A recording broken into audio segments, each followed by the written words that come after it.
Did you know you can buy my novel, The 9 Lives of Marva DeLonghi, for just $10.99? That's right. At www.jodyjsperling.com, you can grab my novel for just $10.99. But if you don't want to have to remember the web address, all you have to do is click on the link in my show notes. It'll take you right to the paperback, and I will send you a signed copy of the book for only $10.99, not including shipping and handling. But listen, that's the best deal I can possibly offer and not have to pay you to read my book. Now, let's move on to this episode. There's been this guy that I've noticed on Twitter for a long time who writes stories about zombie turkeys. And I always knew that there was something kind of humorous and funny and clever about everything that he was doing, but I never really dug in to learn more about him.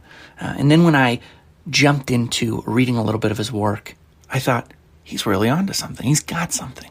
And so he answered my question about 1-ton chickens. And he was going to sick his zombie turkeys on them. And there was a perfect storytelling episode. Funny thing is, we never got around to telling the story, not in an effective way. And so this interview ends up being a discussion about writing later in life, publishing, and finding great meaning in trying to delight and make readers laugh. So I hope you enjoy this episode. And remember, buy a copy of my paperback, buy copies of Andy Zach's paperbacks, buy his ebooks, buy whatever you can, because he's a really funny writer who's got some great, fun stories. You can get them all on Amazon. I'll have links to his work in my show notes as well. And without further ado, please enjoy my conversation with Andy Zach.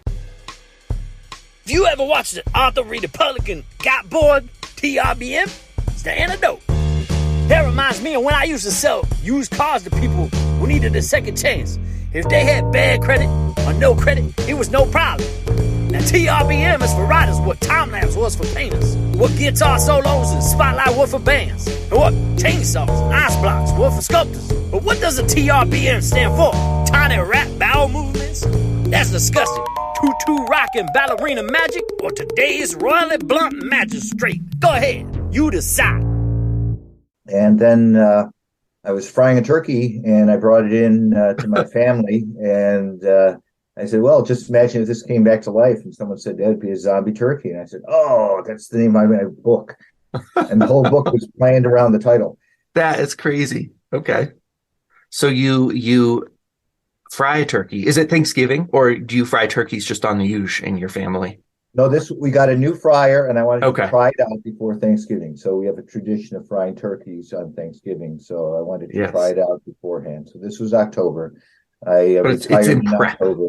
Yeah. November, first Monday in November, NaNoWriMo, I went out and started writing zombie turkeys. So and I wrote the first page the first day, so that was really fast. So yeah. So you use the handprint, which is kind of the classic turkey drawing for grade school children, and then sort of gore it up. I should put in quotes for anybody who's not watching the podcast, which is pretty much everybody. I'm not doing video too much at this point, but you kind of gore up that handprint. But it is like how your third grade teacher teaches you to draw a turkey. Trace the outline to your hand, put the beak on, give it the little gobble, boom, you've got a turkey. So that is, I think, what helps me, or at least leads me to think that it's probably safe reading for my 10-year-old son, who's reading kind of like adult level books, but isn't quite into Stephen King yet. No. Yeah. There's plenty of gore. Most of it's turkey gore, and but we also have a lot of people dying. The first page, 2 hunters kill a zombie turkey, and then they get killed. So that's the first page. I wanted to ask you, as far as the zombie element goes, how faithful are you to kind of like the genre motifs of zombies in general? Do you stick closely to zombies, or do you sort of make them fit your themes and what you want to do? Yeah, the whole book is a parody. So I take the zombie tropes and I keep some of them, but some of them I turn on their head. For example, my zombies do not rot, they regenerate. So injure a turkey, it grows back stronger than before. And that theme continues when the disease, because it's a bacterial caused disease that causes this, when it goes to humans, the human beings also regenerate and become stronger than before. Oh, wow. So they get killed and then they come back as kind of like Yeah, superheroes. yeah. That's fun. Okay. Um, and in the second book, I noticed that you did the detective theme. Did you try to write it at all, like a mystery book or a detective book? Yes. Okay. And tonally, it's kind of similar to that. So are you playing with genre throughout these different books? At least with the second book I did, because I'd never Okay. written a detective book Yeah. before. So I thought, well, I'm already making fun of the zombie genre. Let's also make fun of the detective genre. Yeah. So I had an amateur detective, the Hmm. reporter from the first book, Sam Melvin, gets fired by his wife and has to find another job, and becomes a private investigator. And he then the only thing he knows that much about are zombies, so he then investigates zombie cases, and Love it. so he becomes specialized in zombie cases. In fact, the only detective in the country who does that, and gets very successful at it. Nice. And I as have it far, episodic rather like a. I was thinking of Nero Wolfe was my Mhm. exemplar, and I was thinking of the without thinking about it, Sam ends up being sort of like Archie Goodwin, going at Ah, his director's request. So Archie Goodwin is the Sam, and then Lisa is his Nero Wolfe. nice. I love it. I love the idea. I love playing with genres. I love making fun of genres. So Oh yeah. my series is like hard-boiled in tone detective fiction. You've got two partners, and I think I think I set out to kind of make fun of it, to kind of parody it, to celebrate it, to Mm-hmm. exaggerate it. Like I think of it, what I'm doing is kind of a caricature. So the main character detective for me is a woman who, by all accounts, has to smoke at least 30 packs of cigarettes a day. I mean, she's lighting a new cigarette every time she talks, and she's drinking gallons of bourbon every day. It's just way to excess.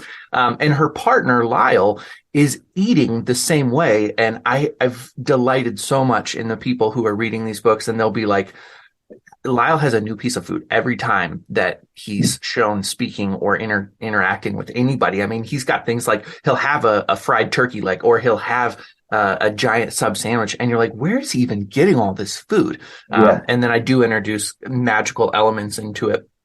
So like the first book is kind of a Groundhog Day theme. And I thought Mm-hmm. about, this needs to have so much humor, but it also needs to have so much blood and guts and vulgarity. And I just had a fun time amping everything up to its extreme. It's so much fun to take a genre and explore what makes it great, and then Mm-hmm. try to, I would say, even go beyond where it's fun to the point where you're like, that's absurd, and then pass the absurd back to the fun. That's sort of my Yeah. goal almost. Well, then you should like zombie turkeys, because I certainly border or walk past the boundary of the absurd. Yeah. So talk to me a little bit about the sales of the book. This show has its roots in book marketing. So I always like to touch on it, but we're also going to do a short kind of impromptu storytelling about zombie chickens or zombie turkeys, or something like that, based on the tweet that I invited you on here for. So before we get there though, yeah. Okay, sales. I had no clue on how to market books. I had before I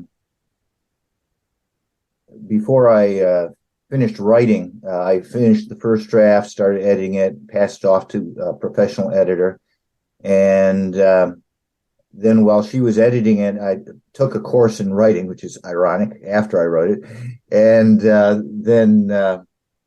I also read about 6 books on publishing, because I still was undecided whether I was going to try the traditional publishing or self-publishing.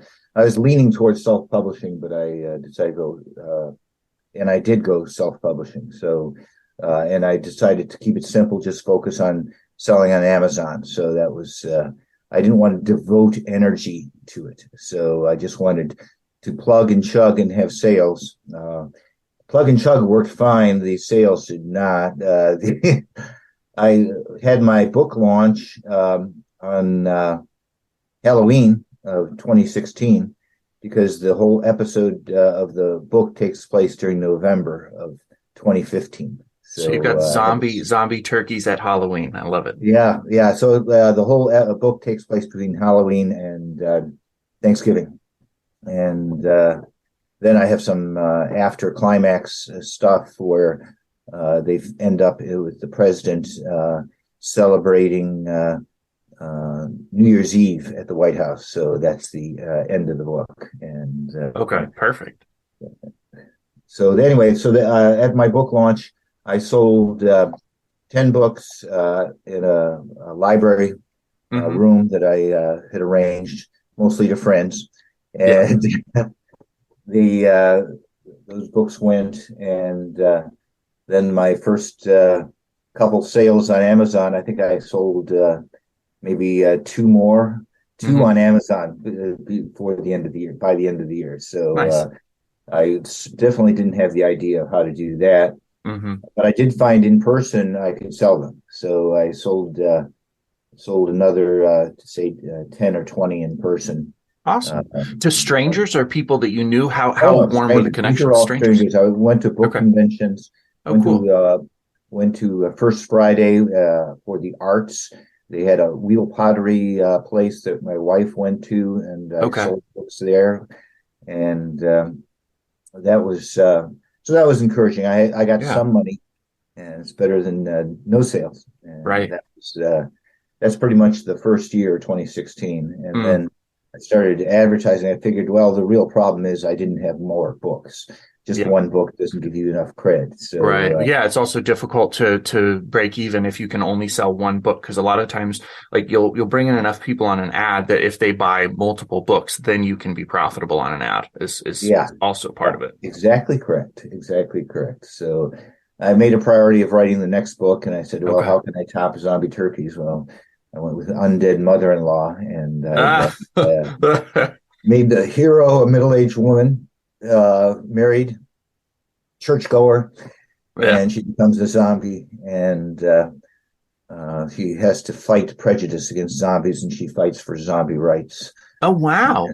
That's amazing. Okay. I would not have expected that. So the zombies have in your books, you talked about them coming back kind of superpowered. I still was thinking of them in kind of like being mentally gone or something, but they're mentally there as well. Oh yeah. No, just normal.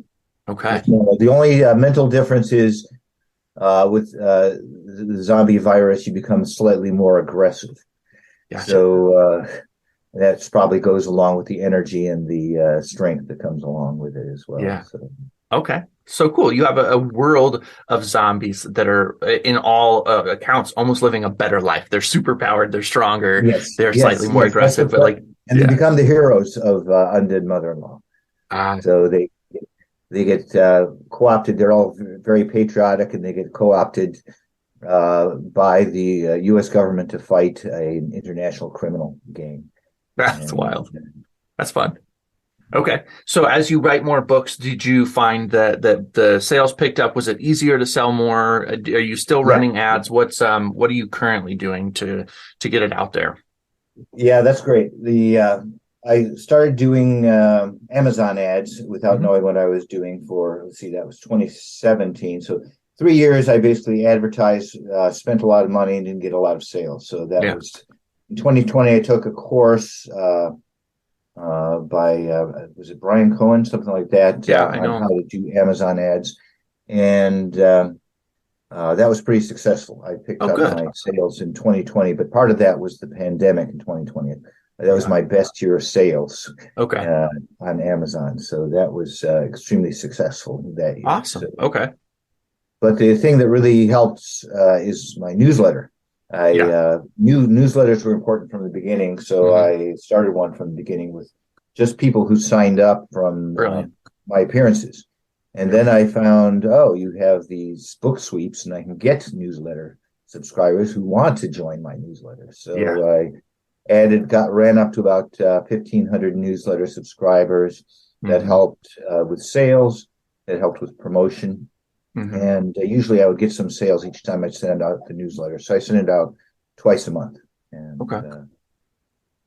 then the final step of the way that's really been successful lately is Story Origin. One of the marketers I talked with suggested I go get onto Story Origin, and I did. Great way of sharing your newsletter with other newsletters, and promoting your books with other promotions all at once. So basically, it's writers helping each other through book promotion. So it's worked really well. Very cool. And so it's similar to Book Funnel, where maybe somebody else with a newsletter will include one of your offers or something from you, or promote your book, and then you do the same to your audience and try to get them to cross-pollinate, basically. Exactly. Okay. And you said you found some success from that, or how well has that worked? I've thought about doing something similar myself. I'm currently actually really focused on self-fulfilling books. So I run Facebook ads, and I'll occasionally be profitable. A lot of times I'm breaking even, and sometimes I'm losing money. I think overall I've spent about $2,500 this year on ads, and I think I've made $2,100 in book sales. So, Amazon algorithm, it's hard to beat. Yeah, I've spent over the years, I've spent anywhere from $3,000 a year on ads down to and my goal is now to be under $600 for the year, $50 a month on Amazon ads. So I'm trying to get away from that because I simply haven't ever made money. I get Amazon sales, but not through ads. Right. If that makes sense to you. And so I find I can advertise better using Story Origin in my newsletter than Amazon ads themselves. So the ones that are making profit, I keep funding. The ones that aren't, I don't fund. Yeah, that makes perfect sense. I've had, like I said, I'm doing everything on Facebook, and I use anybody who listens to the podcast knows this, but I use a program called AMO, Author Marketing Mastery through Optimization. I looked that up. I think on your recommendation. Yes, I absolutely love what he's doing. The Facebook ads thing works. The biggest issue I've had, and my wife and I just finally decided we would do a redesign on the cover. I'm really fortunate in that I'm married to a graphic designer. So she's really good at putting things together. She can put mock-ups together. So we did a cover change, which was like pain to me. But we looked at the top 10 hard-boiled detective fiction covers on Amazon right now, and redesigned the covers based on the top selling Amazon selling ones. And then so I'm relaunching the ads through Facebook using the new covers, hoping that will be the key, because like I said, I'm only $400 in the hole on ads through Facebook, which is not like too shabby. I'm hanging in there, but it would be really nice if I could scale the ad spend, because I'm profitable on it. And I think that's the promise of this program. There are a lot of people who you have to have, I think, about 4 books to be profitable in any offer that you're doing. But it's nice because since I self-fulfill everything, I'm getting email addresses every time somebody buys my book, and they're already a proven book buyer. So I'm not getting a whole bunch of people who are only coming for the freebies, because I find that like freebie takers often are not buyers. It's really rare that somebody who accepts a freebie then is like, okay, cool, I'll buy your books now too. They really have to be wowed by the book to do it. And so I've liked that the people who join my email list are proven buyers already, and they're primed to buy again when I have more books to sell them. If I can just get the ad a little bit better, then I can scale up. I'm spending $30 a day right now on ads, and there are people in this program who are spending well in excess of $1,000 a day on Facebook and making money. It has to pay for itself, though. Yes, exactly. That's the trick. So spend small amounts until you figure out what people want. Continue to listen, be open to feedback. I think that's hard as an author. And then let's get into talking about the zombie turkey chicken in a second. But I'd like to hear your thought process on, you said you were forced into retirement, which I wanted to ask why, but I think I'm going to move past it and just say life happens and ask you. One word. Recession. So I was one of the higher paid employees, and they had a get rid of the elderly program. Yeah, that's you should have sued him. Anyway, ageism is wrong, and it does happen for sure. Um, by the way, when you told me you were retired, I looked at you and I was like, "There's no way you're retired. You look like you're, 50 years old would be my guess." Yeah, thank you. Yeah, you're I welcome. retired in, well, like I said, 2015. I was Yep. 59 at the time. I'm now 67. Oh, So well preserved. And yes, yeah, you look spry. thank You God must for that. exercise and eat well. Yeah. So, or you're a zombie. Wait a No, that's not second. always a possibility. Yeah, But I don't yeah, have glowing red eyes. But I could have contact lenses underneath these exactly, fake glasses. exactly, So that's one of the exactly. things the zombies do is they wear colored contact lenses to hide their glowing red eyes. That's hilarious. Aha. I love it. I'm going to be reading your books. I'm so intrigued to kind of see Thank what you. they're all That's about. so So I'm encouraging. Yeah, absolutely. And then let's see. So I wanted to one last stop is just to ask you in advertising, in writing books, I find for myself there is that tension between, hey, I set out to write this book, and it's important to me that the story is the way that I envisioned the story. But I find that readers have a different idea of what they want. How much do Mhm. you bend to what you see your readership wanting? How much are you thinking about your reader, their wants, their desires, and the intersection between I could sell more copies if I did X versus I'm Yeah. just doing this because I love writing, and if people enjoy it, all the better. Yeah. I definitely started from the position of not thinking about it Mhm. much other than from a sense of humor point of view. Yeah. Uh, Humor is idiosyncratic, so you can't predict what people will like. So I was mentally prepared for people to hate my books Oh, wow. beforehand because when you Yeah. have a silly book and people take it seriously, they don't like it. Yeah. And that's kind of what has happened from time to time. But the other aspect is I wasn't thinking of the reader in terms of their expectations. Hmm. And one of the things I learned from another author, this would be Travis Bach, who's the husband of Rachel Aaron, who's an independent author as well. Okay. Uh, he said, when you have a series, people expect to keep the same characters and the Yes. same main character. And Hmm. I didn't do that at all. When I was thinking of a series, I was thinking of Robert Jordan with thousands Yeah. of characters and changing the main point of view, the main Hmm. character all the time. And so that was kind of like my exemplar. Hmm. And then when I started looking at series more, I said, oh, not only is it more more of single character point of view throughout the series, it's that's kind of what readers expect. So I went back and I Hmm. started rewriting my series, but I rewrote it in Oh, such a way interesting. that I just inserted zombie detective.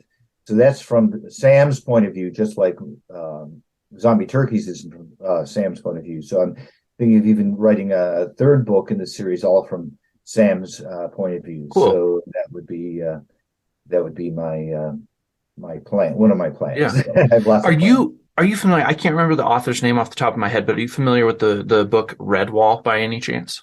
Oh yeah, yeah, it's Brian Jakes. Brian Jakes. Yeah, So one of yeah. the things is that Brian Jakes does the same thing. That entire Redwall series, there are hardly any overlapping characters. Now I know it's Oh yeah, slightly that's true. different. I hadn't thought of that. Yeah, it's another one that's similar to that. It isn't fantasy, and I would think about your books like what category they fit in because you certainly are not actually looking for your typical hard-boiled detective fiction kind of reader or No, even your World War Z kind of zombie reader. You no, have a I was unique looking for crowd. zombie readers with a sense of humor. I Yeah, knew there were millions of them out there. All I have to get is absolutely. like 10%, I'd be rich.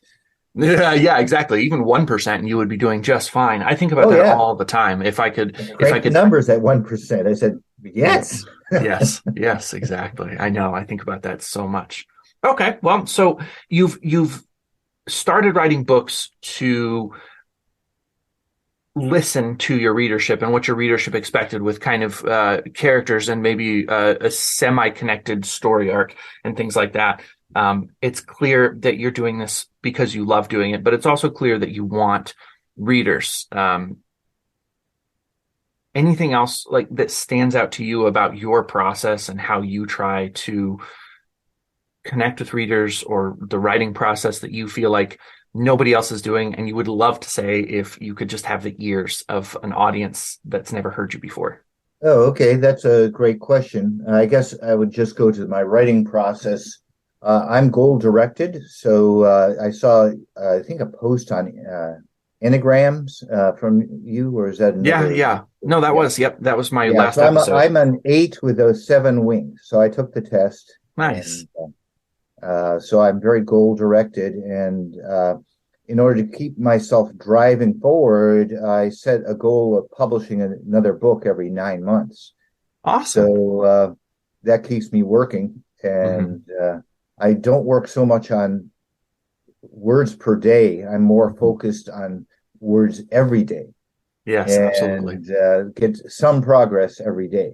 Mm, Because even 100 words a day over 300 days is 30,000 words. yes. And so that's kind of my focus on that. So that's one thing. The other thing is I typically will have a large theme or concept at the beginning of the book, and then I will break it down into the story arc, and then I will break it down into scenes, and then Hmm. I'll diagram the scenes out and write them, and that's Wow. really helps me. So I use a spreadsheet with the in each individual scene summary Hmm. before I write the scene, and that's been really helpful to keep Yeah. going, particularly in you get writer's block. Just you can't get writer's block in one scene, go to a later scene. Oh, interesting. I see. I don't think that I've ever had anything quite like writer's block before. What will happen to me, and I think, knock on wood, I found a cure for this even for me is I never used to outline or do anything even kind of like it. And I would just write the story as Yeah. it came to me, trusting that if I was surprised, the reader would enjoy that surprise. It was very Stephen King influenced. He talks about not outlining and being bored if he knew where the story was going. But I have Uh-huh. these absurd deadlines with my detective series right now. I have to have one finished by Friday. So like just the pressure, I needed a fast way to get books done and know that they Mhm. were going to be good quickly. So I did. I wrote what for me was an outline. It essentially came to be a 17,000 word draft of the book that had all the major action. And so I knew where things were going. And that way I could avoid the pitfalls of taking a wrong turn because if Mhm. I have anything that resembles writer's block, it always is I took a wrong turn and I walked myself into a corner and I can't figure out how to get out of the corner. And the more Mhm. stress I put on myself to solve the problem, the more I don't want to write. And so it like I'll be at my computer, but searching a bunch of different things online instead of writing because I don't want Right. to confront the fact that the story feels lost and submerged in crap. And always to fix that problem, I would just go back and read from the beginning and find the point where I got lost. So Yeah. that is a really slow way to write a novel because if you get lost several times during a novel, it can take you months of retracing your steps to find where you took the wrong turn. So outlining it really quickly and saying, hey, here are the major points. If I get lost along a 17,000 word draft, much quicker to find where the issue was and move on and clear up the problem. So that's helped me a ton. It sounds like you're doing something somewhat similar. Yes. Yes. Definitely somewhat similar because I pretty much know where things are going. The details are all left out. So I'll have a Yeah. scene where I say the villains kidnap Hmm. the four superheroes and Yeah. something like that. And but it won't be any details about how or when or where or why. Yeah. And, Yeah. And that's where the fun comes in. That's where the real discovery comes in is mm, how the thing comes to be, or the little actions or characterizations. And those are some of my favorite parts to write anyway. So what I found was that I was surprised how much more I enjoyed writing when I get to a scene and I know what needs to happen, but I get the mhm. opportunity to draw out the character and give the character some life and some personality and some Yeah. depth. So I think it's even helped me write better characterizations. If anybody is looking to get your books, it sounds to me like you are selling. Are you exclusive to Amazon, or can you find your paperbacks and things out there at like BarnesandNoble.com or anywhere else? Yeah, I don't have wide distribution through bookstores, so Okay, typically they don't like buying from Amazon.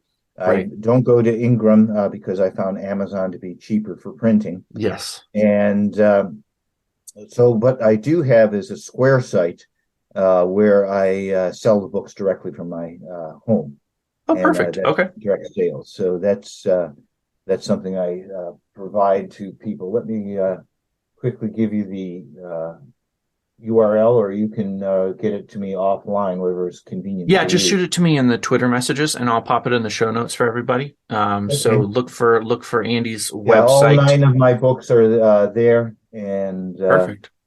let me hop onto Twitter here, and we'll give it to you right away. Excellent. So you've got the Square site where you direct fulfill. People can find you on Amazon if they wish to.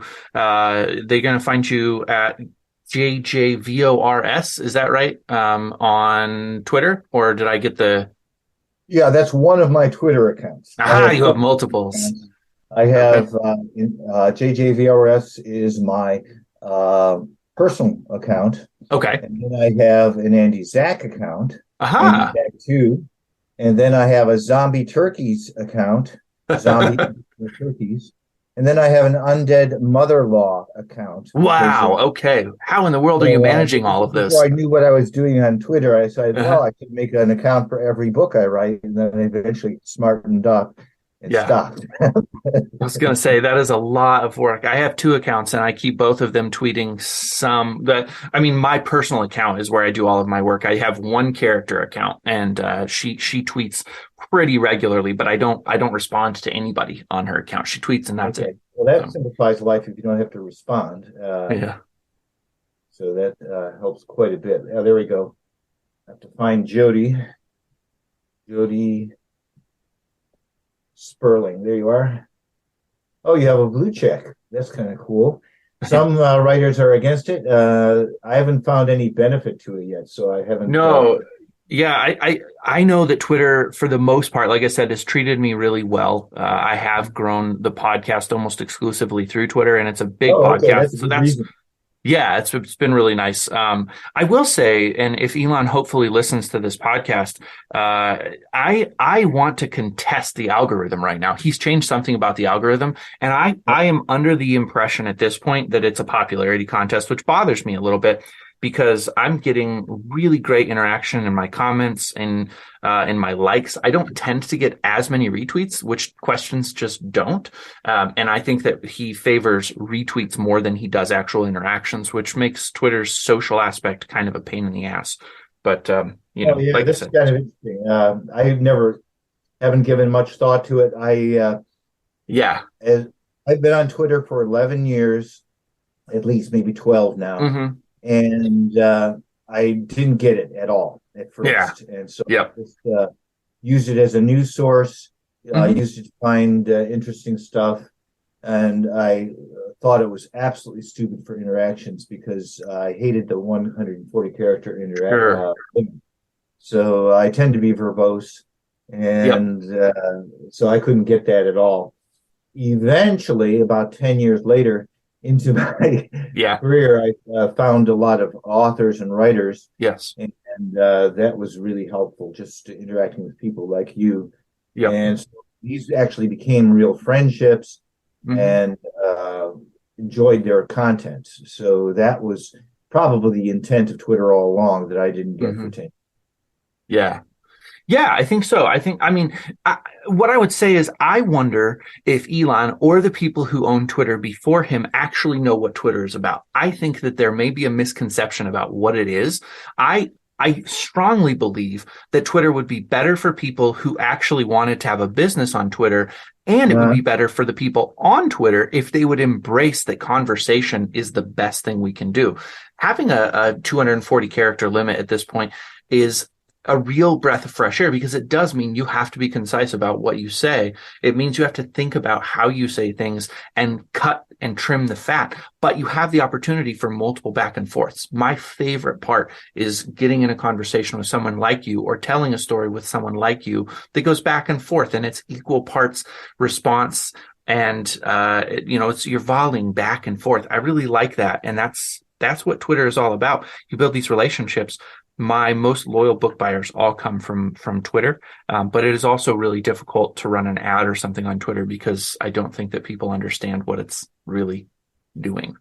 Um, but yeah. okay. Yeah, no, So, that is not. I think you're right.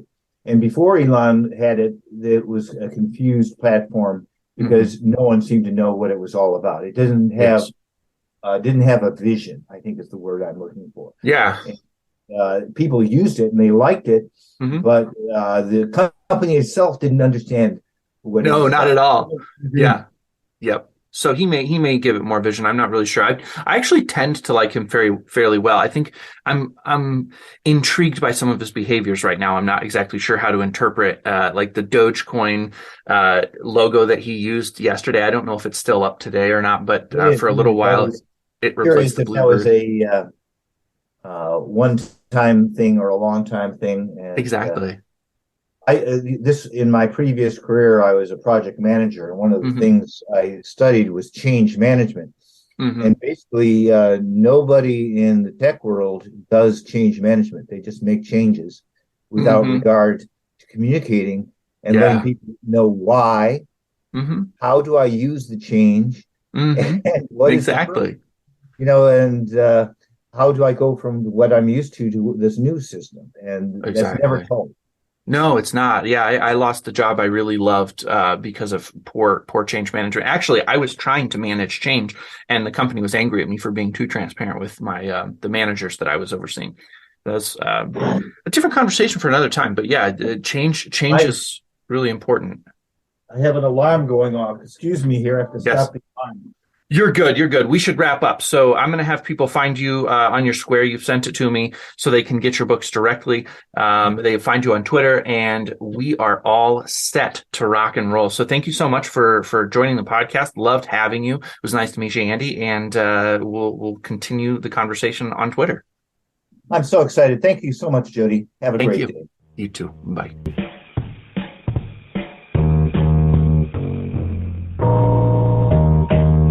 Thank you for listening to TRBM. The theme music was provided by the ever-talented Christopher Talon. And hey, if you liked what you heard, share this show with other readers, because what's the point of telling stories if nobody's listening?